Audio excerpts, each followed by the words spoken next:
everybody, welcome back to my channel. Thank you guys so much for stopping by for another episode of Friday Reads.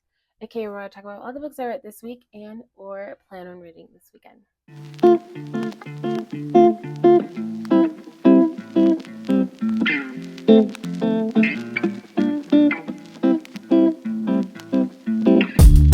So you guys, it has been a long time since I made a video and I have my reasons.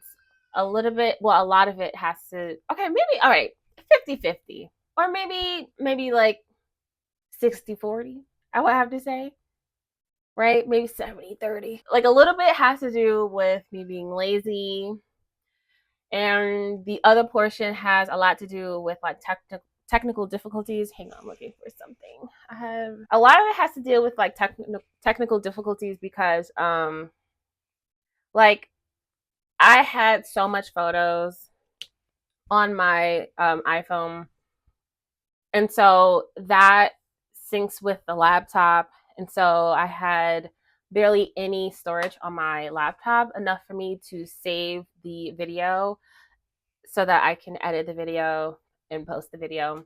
And so I had those issues, and it was like, oh my god, it was so stressful because like for a really long time I just couldn't solve the problem. And so I stopped reading, got back into reading, wanted to talk about all the books that I read, but then I couldn't like save the videos.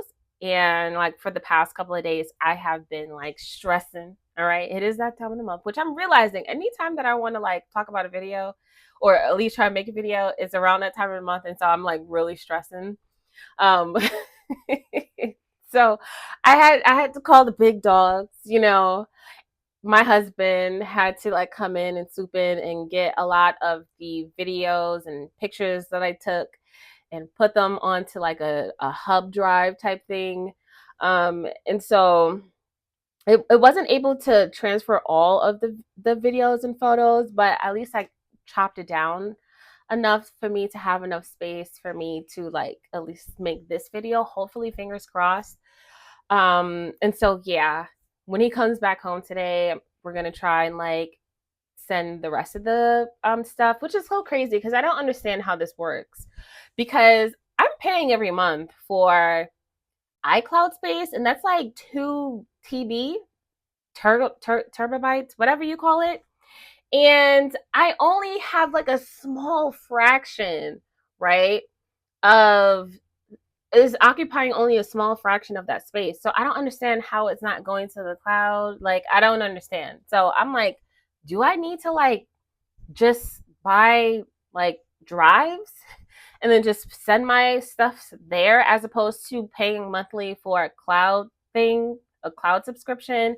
And they're not even like, it's like my phone and my laptop and my iPad, or it's not doing what I thought it was supposed to do, where it's like it's gonna send it to the cloud and then I'll have like space, like infinite space. Well, at least until I don't, you know. But anyways, that's neither here nor there. I don't want to spend too much time talking about it because I don't know how long I've charged this microphone. I do have my regular microphone, but I had like unscrewed all of it because I was trying to like record with my iPad. I was trying to record with my phone. Sorry, I am all over the place. I want to hurry up and do this because like my daughter, you know, time is a ticking, okay? And it's let's get into it. Okay, so the last time I spoke to you guys, right, I was reading a couple of books. I was reading The Imaginary Friend by Stephen Tchaikovsky. I was reading War and Peace by Leo Tolstoy. I was listening to an audiobook, 7 Days in June by Tia Williams. And was there anything else? I think I did the video on normal people. I think I discussed it. I discussed finishing it in my thoughts. If not, I'll have to go back and check, and then I'll come back and I'll talk about my discussions. But I already wrote like a review of it on my Goodreads account. But I think at the time I was starting The Idiot by Elif Batuman, and I did finish the book. I did record a video, but that's when the technical difficulties started to happen, and so I don't think you guys like heard my thoughts on it. And so if I can find that video and try and edit it now, Hopefully I can. I don't know. But if I cannot, I'll just do a little quick little summary in regards to my thoughts if I can remember, because it was like a few months ago. At the time, I had gave it like 3.5 stars. I thought it was really good. Like in the beginning, I thought it was gonna be like 5 stars. I was like, yeah, this is gonna be like a good, like this is gonna be my favorite book this year, right? At the time. But then Senlin goes to Hungary, and it just really brings the energy down. It was such a Debbie. It wasn't a Debbie Downer, but as far as like my energy level, like I was having such a good time, and then when she's like by herself in Hungary, it just dragged so much to the point where it just drug the fun down.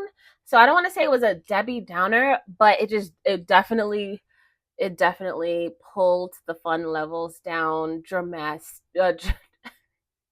drastically. I was thinking dramatically and drastically, so I was like dramatically. And at the time, I didn't like that, but now that time has gone by, and whenever I think about this book, I think about how amazing it was, how much fun I had reading it, the journey it took me on, the conspiracies it allowed me to explore. I don't know, like I feel like it deserves a second read. It deserves another opportunity to read it with the hindsight, the level of hindsight that I have now. And so I feel like I want to go back and read it, and I think I will love it even more. I love books that are good and they're fun and they allow me to do research. A word that I've recently became hip to was double entendres. Like I feel like this book is a double entendre, has double entendres in it, and I can see why it was considered a Pulitzer Prize finalist, because it was so good. My favorite theory that I like to kind of like latch myself onto is this idea that it kind of feels like a Wizard of Oz kind of thing. Because if you read it, you'll see a lot of yellow descriptions just placed throughout the Senlin's journey. And I'm just like, why does this feel a little bit like the Wizard of Oz? Like where Dorothy leaves Kansas, she goes to the land of Oz, and she goes on this journey of self-discovery, right? And so it felt like this a little bit too. And I know a lot of people don't like Ivan, but I don't know. Like my favorite scene between Senlin and Ivan is when Ivan there's like a moth, right, on the light fixture or whatever, and they're observing the moth, and Ivan he captures the moth and he sets it free outside. And I felt like it was symbolic to how Ivan decides to just let Senlin go, because it's like they have trapped themselves in this coded language, and they're like so deep in the Senlin is so deep in the rabbit hole, and I feel like they're both are, but I feel like she's just so lost to the point where she can't see what's the reality right in front of her enough to say like, hey Ivan, I see what you're trying to do here, I get that you like me, would you like to see where this relationship goes? But she doesn't do it, and it's just like it hurts my heart. But it's like also too, at the same time, this is such a thing that I would do. I'm sorry, this is totally a thing that I would have done at that time, maybe even still now. And so like, oh my god, it was such a heartbreak for me, and I was just like, this is crazy. I know a lot of people don't like Ivan, I understand. I really enjoyed this book, and I love especially the reference to the beyond human behavior. And I love being able to do like outside research. When Ivan mentions the dictator couple that were killed, and that kind of spooked me. I was like, whoa, what the heck is going on here? When Senlin talks about the music video, Bjorn's music video for human behavior, I looked at that. I did some research, I analyzed it, decoded it, or the best of my abilities, and that kind of helped to add another layer to the story. The painting that Svetlana and Senlin reference added another layer to just how the relationship should be perceived, or at least perceived from their perspective. And I just love the story, even though the hungry part really was a little bit like it was like a bit boring. I think it was necessary because I think this was the point or the part in Senlin's life where she really had to root down into her reality and be a willing participant in her life. So it felt like we were jumping, like, this is what happened here, this is what happened here, this is what happened here. So it felt like it was like moving fast. And so for the hungry part, like, we stayed there for such a long time. In my head, because I was so used to Senlin narrating her journey at a fast pace, when we get to Hungary, I was expecting it to be like a quick little visit and then we move on. And it wasn't that. And so I think at that time, it felt like it dragged because I thought, like, okay, next page it'll be over. Next page it'll be over. Because it doesn't have chapters or anything like that. And so, like, it was just like, okay, when are we gonna be done? Are we gonna be done now? Like, okay, no. We're gonna be done maybe now. No, okay. And so that's what threw me off a little bit here. But like I said, love the book. One of my faves. I would love to do a reread on it eventually sometime soon, not right now. So after reading that, I took a little bit of a break because, at the time I couldn't make a video. So I felt a little bit dispirited. And so after a while, my son was reading the Harry Potter series and he actually finished the whole series. And that inspired me to want to start reading again. And so I was in the mood for a cozy mystery. And so I picked up Lethal White by Rabbit Galbraith, aka J.K. Rowling. I have been reading the Cormoran Strike series for the longest time, ever since it came out.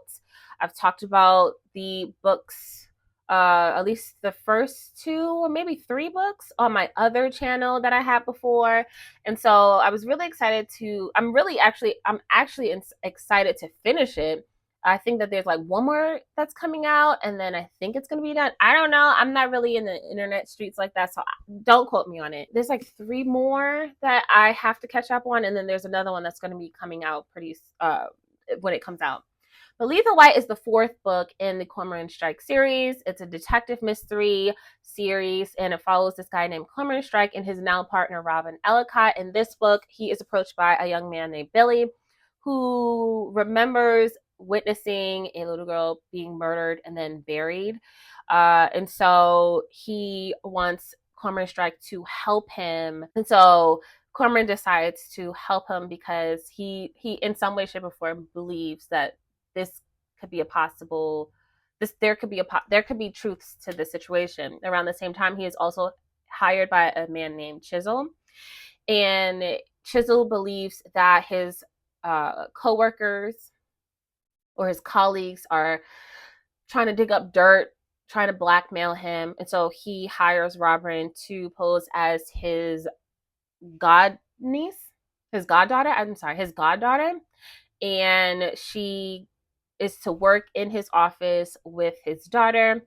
And she is supposed to wiretap his colleague's office to see whether it's true or not, like what kind of dirt they got on Chisel, and also to like get some information on them as well, for Chisel. So for the series, I've always given the books 3 stars. This one, it was a little like, I didn't enjoy it as much as I did the other ones, right?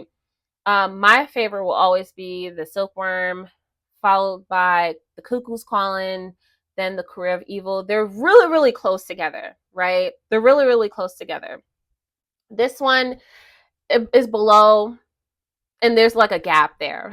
I enjoy J.K. Rowling's writings because I always just enjoy her writings.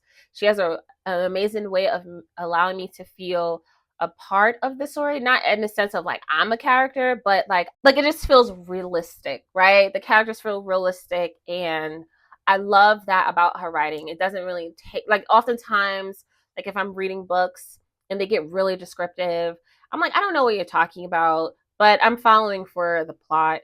With her writing, I can follow the plot, but I can also follow the characters. They feel very vibrant. The scenes feel very vibrant. And I love when writers are able to do that for me or make it easier for me. And it's always been like that for her books. And I feel like, I didn't finish the Harry Potter series. I did watch the movies though. I think I got up to Prisoner of Azkaban, I think. And every time I finished her books, the Harry Potter series, I've cried. I've cried.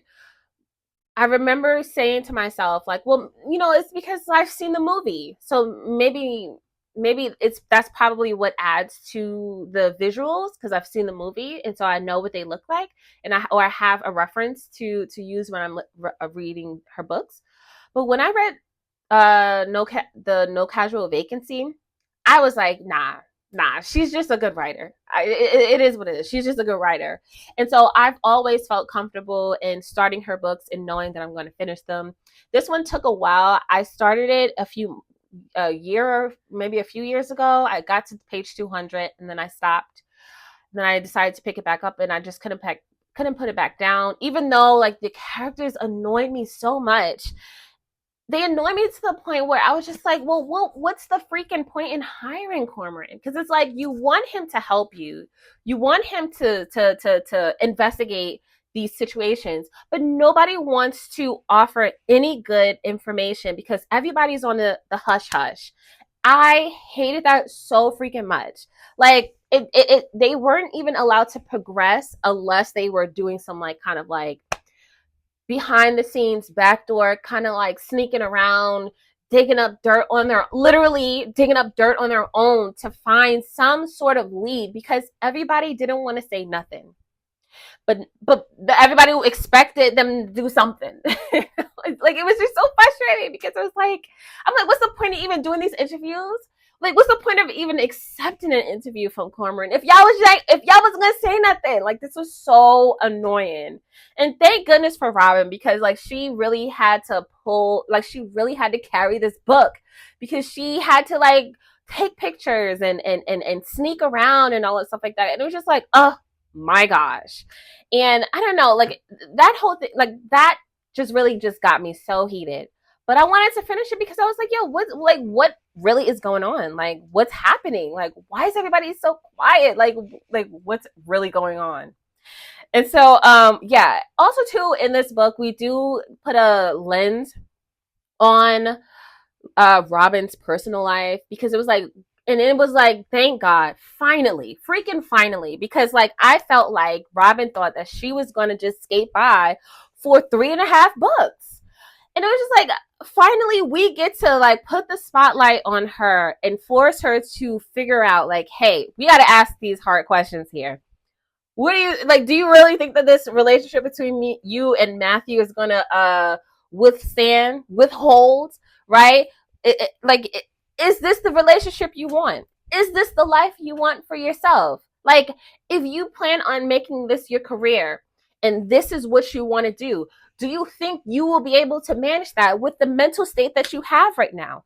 When are you going to focus on finding ways to stay like mentally stable while you are chasing serial killers, investigating murders? Like, how are you going to be able to do that with your history? When are you going to get help? When are you going to like really like look at your life and say like, hey, like, do I like myself? Do I like my situation, my circumstances? Am I okay? I'm happy we finally were able to sit Robin down and get her life together. Or at least it's a starting point, right? It's a starting point. And I love that. Now, Cormoran needs to be on the hot seat because he got some issues because I will not be okay with them, with Robin and Cormoran being in any kind of relationship.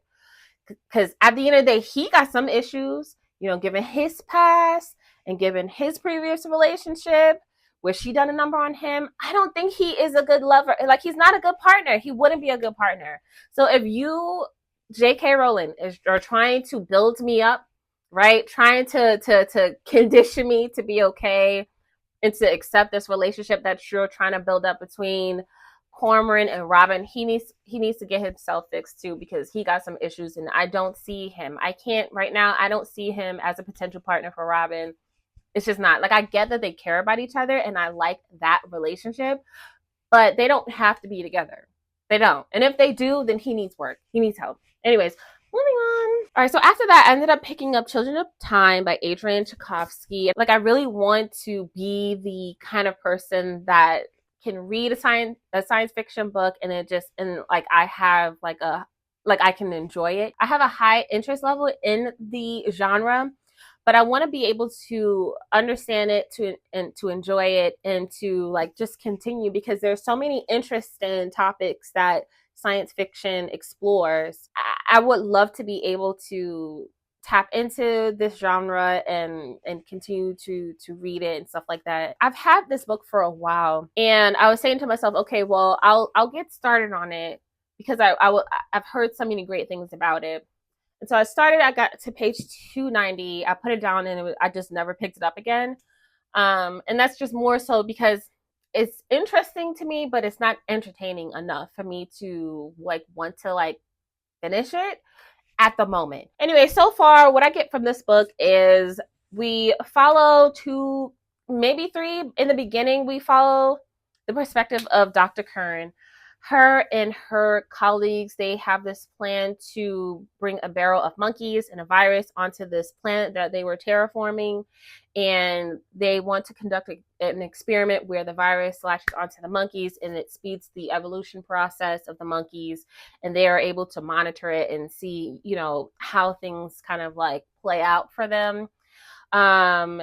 But what ends up happening in the beginning is right before the launch was supposed to happen, there's a protest that breaks out, the barrel of monkeys gets destroyed, and it starts this big old conflict on Earth. Kern manages to take off, right, on her little ship.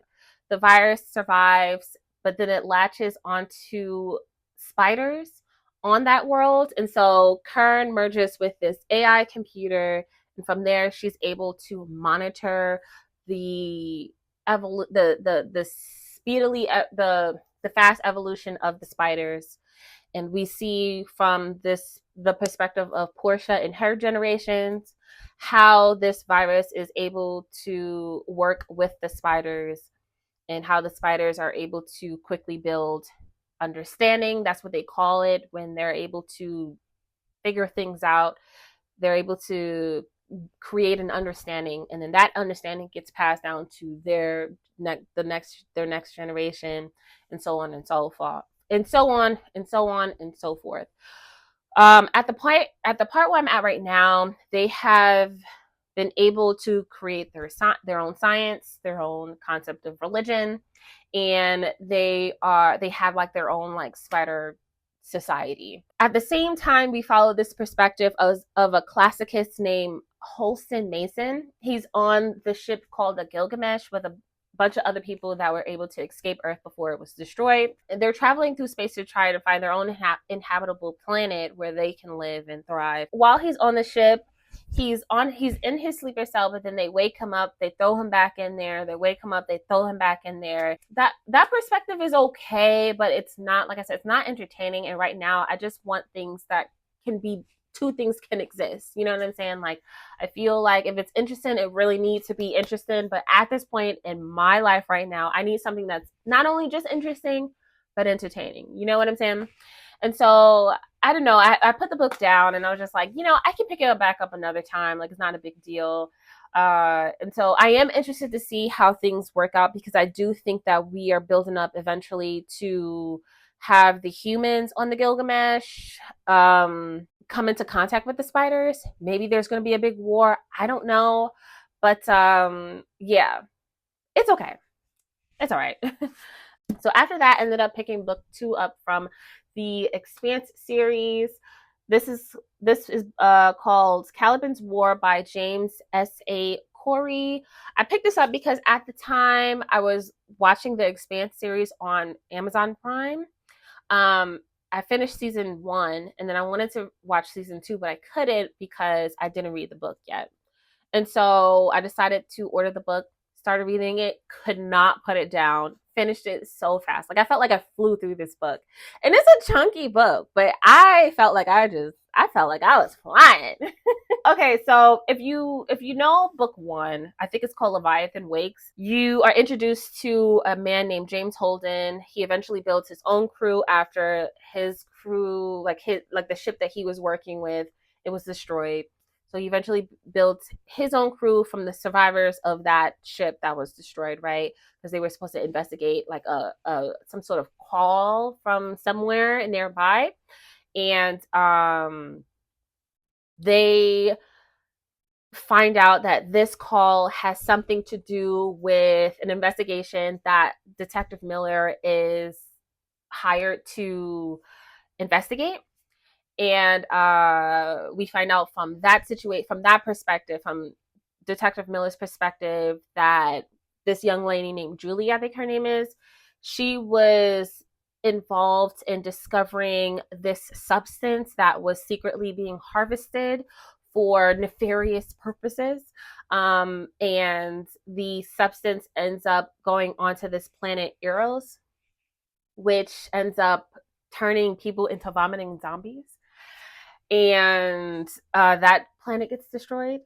So the substance comes back again in book 2, and now it is considered, it's called the proto molecule, and this substance is now being used as a biological weapon to start some sort of war between Mars and Earth. In this book, though, James is hired by a botanist named Prax. That's what I call him. His name is something else, but I started calling him Prax because it was just easier to read. Because I was like I said, I was zooming through the pages. But he's hired by this botanist named Prax, whose daughter has gone missing, and James starts to believe that the missing child has something to do with the protomolecule, which also has something to do with this so-called monster, that's biological monster that's being constructed by someone behind the curtains, which also ties in Ava, who works for the UN and represents Earth, and she's trying to stop this secret or potential war happening between Earth and Mars. And so this book was okay. It wasn't as action-packed as the first. It was more so character-driven more than anything. Me personally, I felt like Bobby wasn't necessary, Prax wasn't necessary. I think we would have been just fine with Ava's perspective and James Holden's perspective. But nevertheless, it was good. I gave it like 3.5 stars. My favorite part was towards the end when James, he comes face to face with the vomiting zombies. I wish there was a little bit more of it, but it kind of happened like really, really fast. And so, yeah, it was okay. It was good. It was what I needed, and I was happy. I know after I finished it, I was like, I need more zombie books in my life. Like, I need to do some research. I think the only zombie book that I read was The Girl with All the Gifts by M.R. Carey. And it wasn't like zombie packed, like Dawn of the Dead or Night of the Living Dead or 28 Days Later. I want a book like 28 Days Later. That's what I want. Mind you, I think a movie called 28 Years Later is coming out pretty soon. I cannot wait. 28 Days Later and 28 Weeks Later are my favorite zombie movies. I also liked All of Us. Is that the right one? I don't know. Oh, All of Us Are Dead. Yeah, that's what it's called. I loved that show. When are they coming back out with it? Right now, what I am reading though currently is Senlin Ascends by Josiah Bancroft. I'm currently on page 283. This follows a headmaster named Thomas Senlin who decides to take his wife to the Tower of Babel for their honeymoon. Upon arrival, he loses her in the market, and so he decides that if he traverses up the tower, at least to the baths level, he might find her there. And so yeah, we see him go up through each level, and it's just completely and totally bizarre.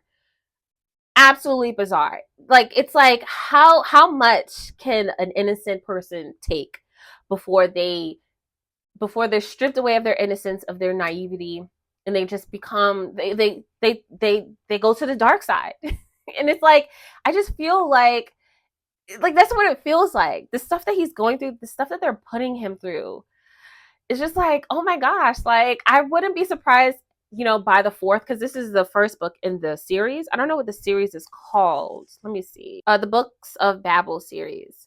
Yeah. So this is book 1 in the series.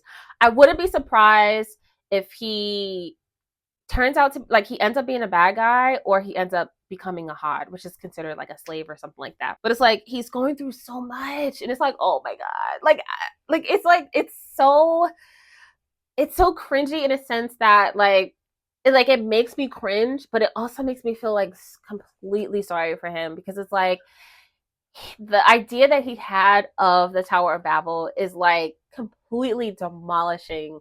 Like the reality is just demolishing everything he's ever thought like of the Tower of Babel, and which was in such high regard. You know what I'm saying? It makes me feel so sad for him because it's like not only is his expectations being like completely like destroyed, but the fact that he's going there and he has to find his wife, like he can't go back home without her. Like what would that look like? And so it's like he's like trapped. He's literally trapped in here. And it's just like I don't even think you can leave unless you make a grand escape. I think like once you go in there, like you can never get out kind of thing. That's what they're making it seem like. But there's one thing that he mentions that I just had to I was talking to my husband about it because I was like, we need to discuss this. Like what do you think about this? So instinct can be roughly divided into two urges: the urge to survive and the urge to reproduce. The conscious mind is aware of these urges. Instinct is the fuel that fires the engine of civilization. Generations have labored to build and perfect the engine. Each of you, I hope, will spend your life working to preserve it, because without it, we would be dangerous beasts. And I feel like this is a place where like they're like what nobody's civil in this so-called civilization that they built here.